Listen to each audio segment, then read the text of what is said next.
Et bonjour à tous, aujourd'hui j'espère que vous allez bien. On se retrouve du coup sur une analyse concernant toujours le même plan, hein, sur le plan sur les terres. Donc bon, pour ceux qui suivent un peu les vidéos de la chaîne depuis un petit moment, vous voyez que le plan franchement est maintenu voilà, hein, depuis un mois vraiment, hein. C'est-à-dire que bon, j'ai pas dans la dernière vidéo, j'ai pas remontré en fait les rétrospectives de vers le 9 au 10 janvier, mais voilà, j'ai commencé la chaîne YouTube il y a à peu près un mois et du coup pour le plan. Pour le moment, le plan reste toujours plus ou moins cohérent. Bon, la dernière fois, qu'est-ce qu'on avait vu? Je vais pas faire de rétrospective, hein, parce que tout simplement parce que bon, rien n'a vraiment changé depuis la dernière fois. C'est-à-dire que là, on attend toujours notre zone de rachat aux alentours des 10 000, des 10 000, pardon, des 1084 $. Mais cependant, étant donné que là, que le cours voilà, nous fait une stabilisation, hein, comme on voit là vraiment depuis une semaine, hein. Vraiment, ça va faire une semaine vraiment que le cours, voilà, ne bouge pas vraiment. Donc, je vais en fait mettre en avant je reste toujours bear, hein, c'est-à-dire que moi je privilégie toujours ma zone d'achat au 38, au 50% là-bas dessous.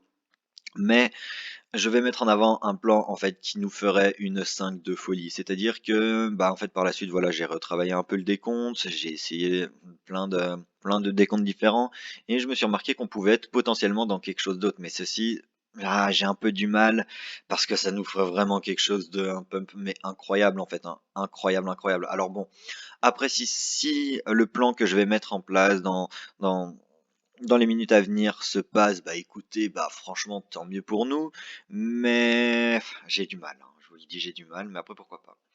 Donc bon, c'est-à-dire que, en fait, tout simplement, ce qui va se passer, c'est que on va tout étendre, hein. Donc bon, je vais d'abord reculer un peu ceci parce que vous allez voir, en fait, toutes les projections, tous nos sommets de 3, enfin bref, toutes nos vagues ici vont être emmenées à la hausse. C'est-à-dire que notre vague 3, elle va pas se terminer ici, mais notre vague 3 va se terminer, je ne sais où, hein.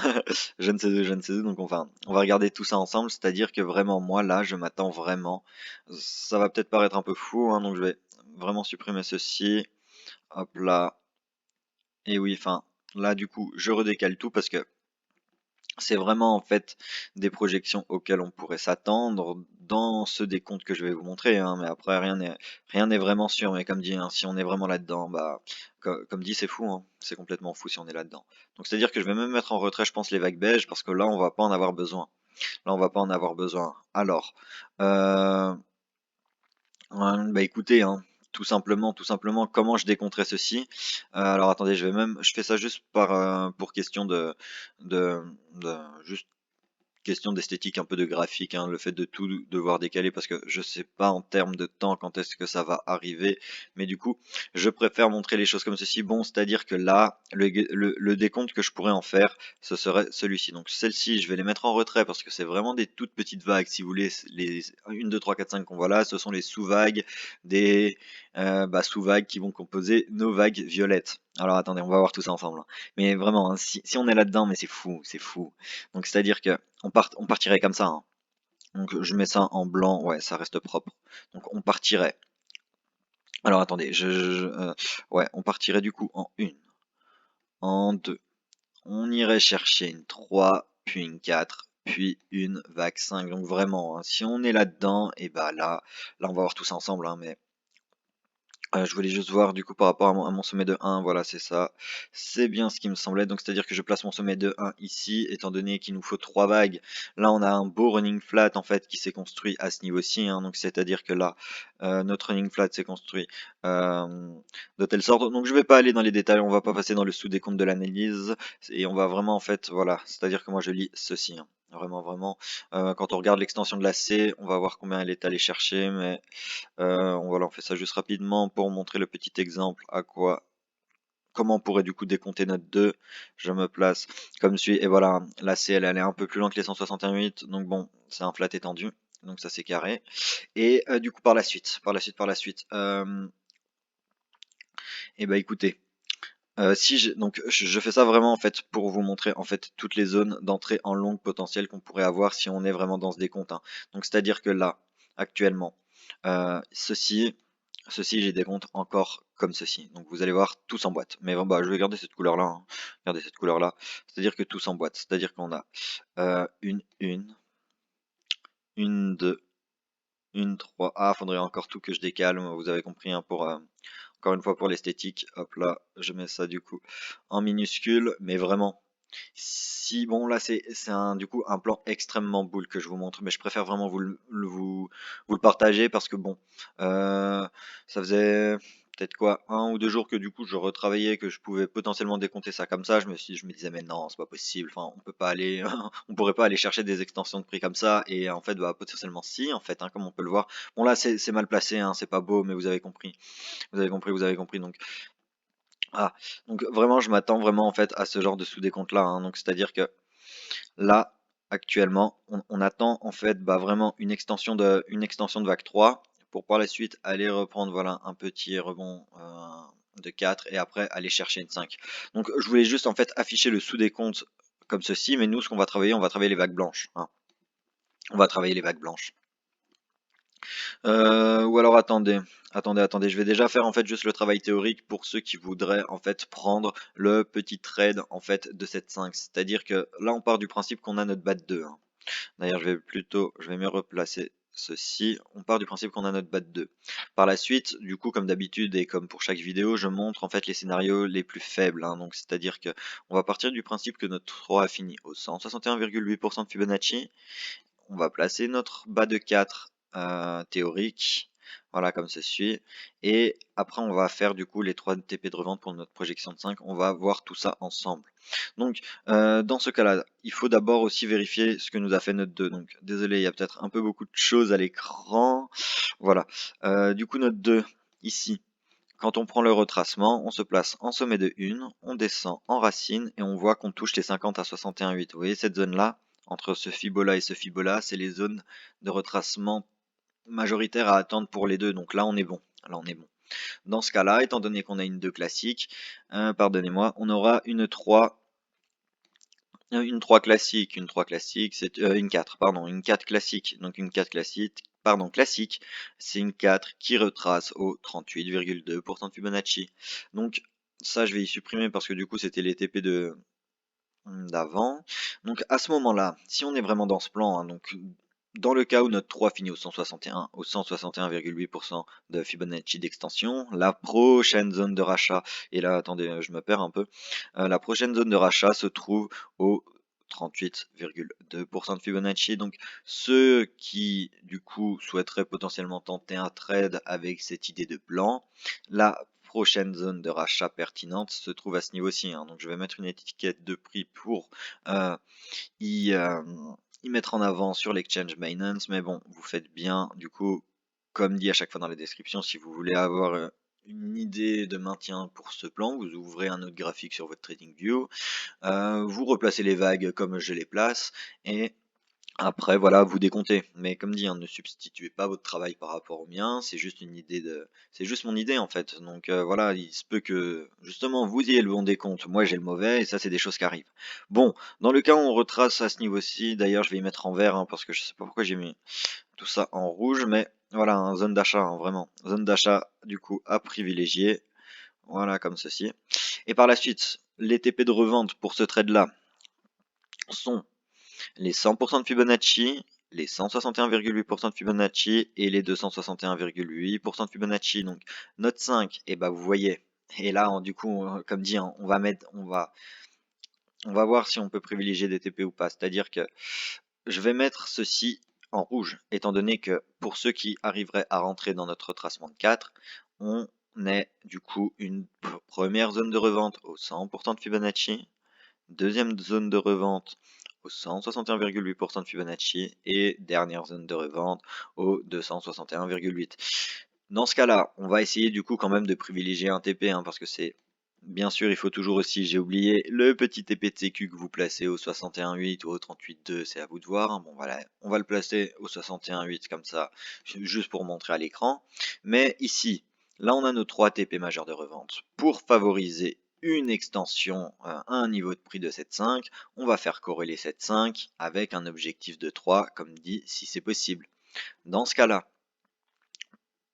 on va prendre notre Fibonacci d'extension et on va calculer notre extension de 3. Donc on se place comme suit, on se place en racine, hein. On monte en sommet, on redescend pardon, au niveau de cette racine, donc je vais étaler pour qu'on voie bien, et qu'est-ce qu'on voit? On voit que notre sommet de 3, je rappelle les objectifs de 3 sont les 100% de Fibonacci, les 261,8% de Fibonacci et enfin, dernier TP, les 423,6% de Fibonacci.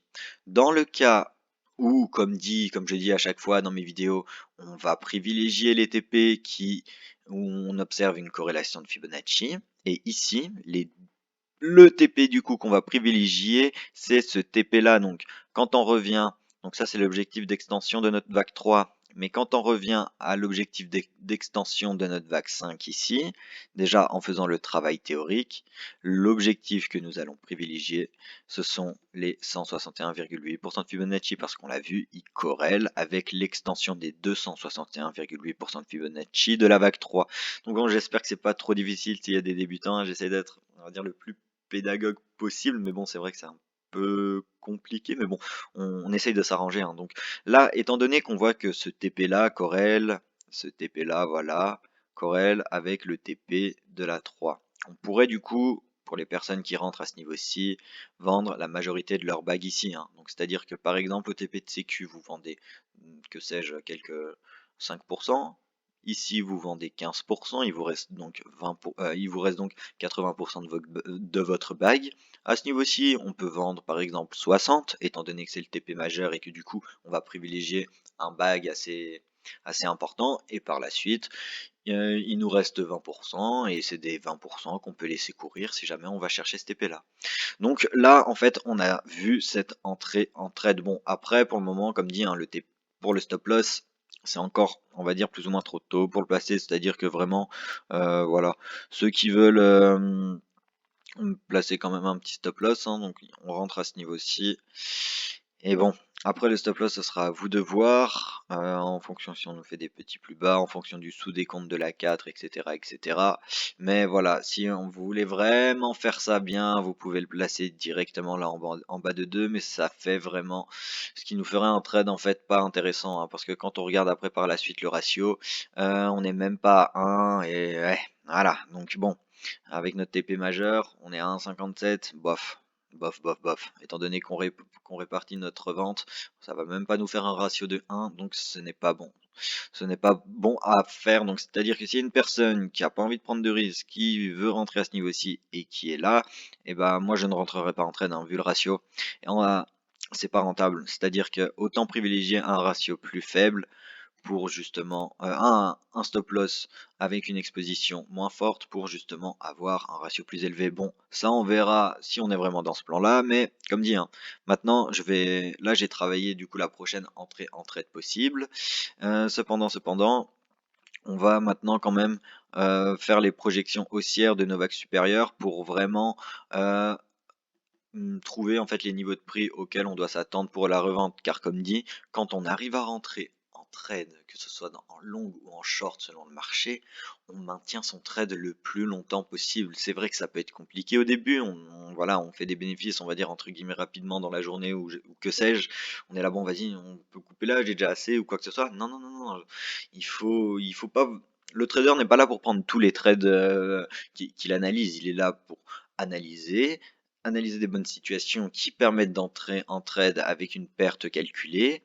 Et à ce moment-là, quand tout est calculé, l'analyse, le niveau de prix et la perte qu'on sera prêt à accepter, à ce moment-là, on rentre en trade. Et c'est ça en fait le plus gros du travail. C'est pas de devoir prendre 15 000 trades dans la journée. Non, non.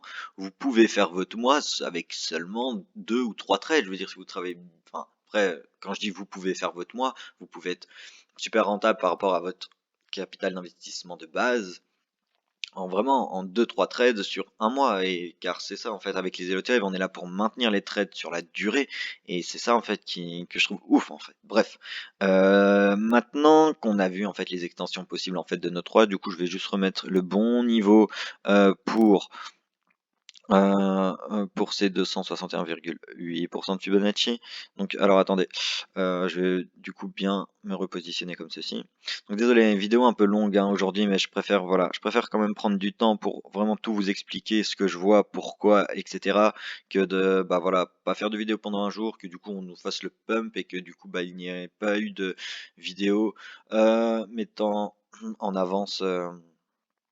Cette idée de plan, hein, étant donné qu'elle est travaillée, étant donné que je vous la montre. Voilà. Bon, maintenant, c'est pas ce que je voulais faire, étant donné qu'on a une 2 classique, on va du coup mettre en avant un retracement de 4 qui sera lui aussi classique. Un retracement de 4 classique, c'est des retracements entre les. Alors, on va quand même vérifier, hein, mais oui, oui, c'est une 2 classique normalement. Quand on regarde le niveau de retracement à ce niveau-ci. Hop là, voilà, oui, exactement. Donc bon. Ici, le retracement de la 4 va aller chercher les 38,2. Donc, je prends mon fibo de retracement comme ceci, je me place en sommet de 3, je descends en racine, je place ma 4 au niveau des 38,2% de Fibonacci, et par la suite je travaille l'extension de 5. Je sais que c'est un peu long, ça va être des projections ultra théoriques, mais en fait tout ceci, en fait c'est obligé, je suis obligé de le faire pour calculer en fait après l'extension de cette dernière 5. Et maintenant, je vais calculer la dernière extension de notre vague 5. Donc voilà, là, c'est vraiment en fait aussi si voilà, les Eloto Wave, ça vous intéresse. Là, déjà avec la vidéo, bon, c'est un peu peut-être de façon pas la pédagogie, enfin pas de façon la plus pédagogique possible parce que voilà, c'était pas l'objectif de la vidéo d'être pédagogique, enfin d'apporter en fait on va dire quelque chose vraiment de théorique parce que là on est directement dans la pratique, mais au moins ça donne une idée de comment placer ces Fibonacci pour calculer des niveaux de prix. Donc alors après voilà, si ça vous intéresse, je pourrais du coup faire une vidéo d'introduction aux Elliott Wave pour comprendre vraiment d'où ça vient, pourquoi c'est intéressant et comment un peu ça se travaille, c'est-à-dire que vraiment voir ensemble les vidéos, enfin les règles de base au sein d'une vidéo d'une quinzaine de minutes, vingtaine de minutes, franchement ça pourrait être sympa, hein, mais après dites-moi, hein, laissez-moi vos avis dans les commentaires. Donc là comme dit, hein, je pars avec comme d'habitude, l'extension la plus faible. Les objectifs de 5 sont les 100%, les 161,8, les 261,8. Mais du coup, on va pas privilégier de tronquer étant donné qu'on est dans une vague 3. Alors, on va du coup s'attendre à une 5 qui va s'étendre au 161,8% de Fibonacci. Est-ce qu'on peut faire une corrélation de cette extension de 5 avec ce sommet de 3 violet? Bon, on va voir ça. Hein. Donc, c'est-à-dire que là, je vais à ma vague 1 et ma vague 2. Donc je vais mettre plus en évidence les violettes, hein, étant donné que maintenant c'est ça du coup qu'on va travailler, vu qu'on arrive en fin d'extension de vague blanche. Hein. Mais je vais quand même la laisser et la mettre en un peu plus fine, voilà, comme ceci. Donc notre vague 2 ici. Bah écoutez, qu'est-ce qu'elle nous a fait notre alors attendez, on regardera ça après, hein. Je vais juste voir si du coup on peut faire la corrélation. Hop là, parce qu'il me semble que la vague 2 a été forte, donc par la suite une 4 faible. Hop là, donc non, voilà. On voit que l'objectif en fait de notre vague 3 là-haut, en fait, bon, impossible de calculer avec les fibos, hein, vous les voyez, hein, l'objectif maximum pour une 3 c'est les 423,6, mais avec le sous-décompte qu'on en fait, on devrait aller tout péter. Donc à ce moment-là, je me place du coup, je laisse mon sommet de 3 du coup, en corrélation avec l'extension des 161,8% de Fibonacci de notre vague 5, hein, vous l'avez compris. Et du coup, je vais aller chercher un faible retracement de 4 parce que le retracement de 2 a été très fort, hein. On va regarder ça ensemble rapidement, mais on a dépassé les 50 à 61,8% de Fibonacci de retracement. Donc quand je me place en sommet et que je descends en racine, voilà, les 61,8 sont ici et on voit très clairement, hein, on est presque allé chercher les 76,4. Donc il n'y a pas de oui, c'est faiblement fort ou quoi que ce soit. Non, non, là on a une 2 forte. Donc la 2 forte, c'est une 4 faible. Et la 4 faible, c'est une 83,6. Et une 83,6, du coup, forcément, ça indique encore un pump plus important. Mais étant donné qu'on a des extensions de partout, je ne sais même pas si l'extension de la 5, on va pouvoir la travailler. Mais on va voir ça ensemble. Hein. Donc là, je me reviens en racine de 2. Je me place au 23,6, comme dit. Et enfin, là, on va calculer notre objectif de 5. Et vous voyez, hein, on est déjà aux alentours des 2800 $. C'est vraiment énorme, vraiment, c'est incroyable. Donc, je prends ma prolongation. Je me place en racine de 1, en sommet de 1 et je descends à ma racine et finalement on va pouvoir privilégier un TP. Et je le redis comme à chaque fois, mais en tout cas pour nos vaccins, on attend une extension, donc je vais vous montrer au 100% de Fibonacci, donc premier TP majeur. Deuxième TP majeur se trouve au 161,8% de Fibonacci, qui se trouve à ce niveau-ci. Et enfin, dernier TP majeur, ce sont les 261,8. Et les 261,8, du coup, si vous avez un peu compris comment ça fonctionne les Elliott Wave, là c'est le TP qu'on va privilégier parce que notre TP des 161,8, hein, ici, c'est-à-dire que on aurait ceci, hein, on aurait une 5 qui finirait en tronqué. Et la 5 en tronqué, c'est pas ce qu'on privilégie, d'accord? Donc, pour mettre en avant une statistique qu'on va privilégier, c'est entre guillemets obligatoirement une 5 qui va dépasser son sommet de 3 et dans notre cas qui ira se loger dans la zone des 2000, des 261,8% de Fibonacci. Donc maintenant, l'objectif majeur à privilégier pour les personnes qui sont en trade, c'est l'objectif comme indiqué, voilà, à l'écran. On va mettre ça en rouge, hein. On revend. On revend, mais bien sûr, quand je dis qu'on revend, oula, c'est pas ce que je voulais. Quand je dis qu'on revend, c'est-à-dire que je parle pas pour les personnes qui ont de vrais Ethers dans leur portefeuille spot ou quoi que ce soit, hein. C'est-à-dire que si vous avez des vrais Ethers, bah, je sais pas, mais vous les gardez. C'est-à-dire que moi, là, je parle pour les personnes qui, du coup, tradent, bah, qui tradent avec des contrats, qui tradent les futurs, qui ne jouent pas en jeu leurs vrais Ethers, hein. C'est-à-dire qu'on alloue des dollars pour qu'en contrepartie, on nous donne un contrat qui dispose justement du nombre d'Ethers correspondant à nos dollars alloués. Donc voilà, il y a des effets de levier, il y a des frais de commission, il y a des frais de maintien de position, des frais de financement. Donc voilà, donc c'est pour ça bien comprendre que voilà, bah là je parle pour les traders, les investisseurs, ça ne vous regarde pas, ne vendez surtout pas du coup vos Ethers, en tout cas à ce niveau-ci, du moins avec le plan que j'en ai, parce que voilà, vous voyez dans quel plan on est, hein, on fait une 3, on va aller chercher une 4, après on devrait aller chercher une 5. Donc, vraiment, là je parle vraiment juste aux traders, et du coup vraiment, les objectifs à attendre minimum, donc c'est pour ça que je vais même en fait supprimer ceci, hein, étant donné que là ça parlait, enfin je parlais du trade en fait qui se trouvait en fait à ce niveau-ci, mais vraiment maintenant ce qu'on attend, c'est vraiment ces 3 TP. Ces 3 TP là donc.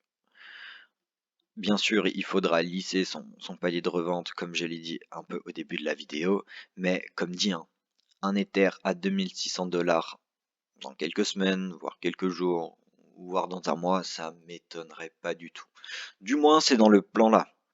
Car comme dit au tout début de la vidéo, on peut aussi potentiellement s'attendre à quelque chose de bear et qu'aille chercher directement nos 1000 nos 1000$, 1100$. Bon, là j'aurais tout dit, j'aurais vraiment mis en avant du coup le deuxième plan potentiel. Du coup, grosse vidéo, je suis désolé, hein, quand même 23 minutes.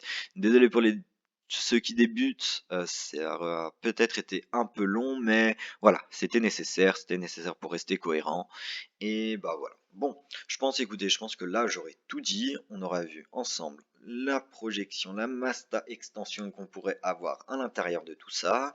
Maintenant, on va laisser le cours se faire. On va voir comment se positionner si cela arrive. Mais au moins, déjà voilà, tout est vu, tout est carré. Et du coup, on a de quoi pas paniquer. Parce que, comme dit, hein, si le prix baisse, bah, le plan bear est montré, donc c'est-à-dire le plan qui annonce un retour aux 1000$, aux 1100$ est montré, et si jamais on est boule, bah, le plan boule est montré, donc bon, maintenant à voir si on pète vers le haut ou vers le bas, mais dans tous les cas ça va péter, hein, je vous le dis, hein. Parce que là voilà, ça va faire une semaine qu'on consolide, et voilà, comme généralement après des, voilà, des phases de consolidation comme ça où il ne se passe rien pendant 10 jours, bah écoutez, l'Ether se rattrape très bien par la suite. Bon, cette fois-ci, je vous laisse. On se retrouve, je l'espère, très vite et bonne fin de journée ou bonne soirée.